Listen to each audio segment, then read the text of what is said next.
Is it smarter right now to buy an updated home or a fixer-upper in CNY? So there's no really right or wrong answer to this. Mathematically speaking, it always makes sense. This is not a Central New York thing. This is just a real estate 101 thing. It always makes sense to buy a fixer-upper if you are someone who can fix up a house, you know? So if you can swing a hammer yourself and you can do the upgrades yourself, it's kind of a no-brainer to buy a fixer-upper, and then you get all that built-in equity on the back end of it. But you need to be, you know, so I am not a DIYer, you know, so I learned that the first house I bought, I was like, oh, I'm going to do all these repairs myself. And then I, you know, sold it in 4 or 5 years and pretty much had painted, and that was about it.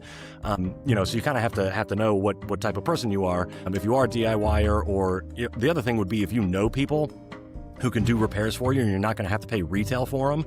You know, so if your brother's an electrician, you know, and he can come in and you know, upgrade some stuff for you, and it's not going to cost you an arm and a leg. If you're not having to pay retail, then you really can get away with it. It is very easy to overspend on upgrades, though.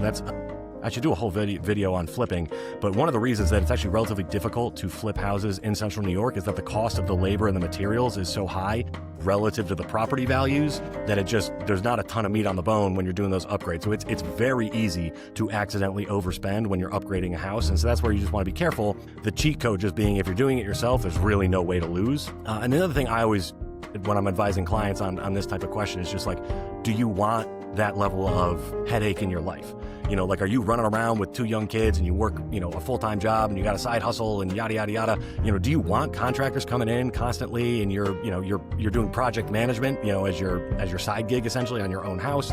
You know, so part of it is just like, do you want this in your life or not? You know, so, you know, either if you're not a DIYer, you don't have the infrastructure to get the repairs done below market value, it probably makes more sense to just buy a house that's already updated. You know, and you can kind of go do like a room by room, you know, if you want to paint or, you know, do a couple of things here and there, it's more doable. But you know, if you're a super busy person, buying a fixer-upper is just, the quality of life aspect of it is worth some amount of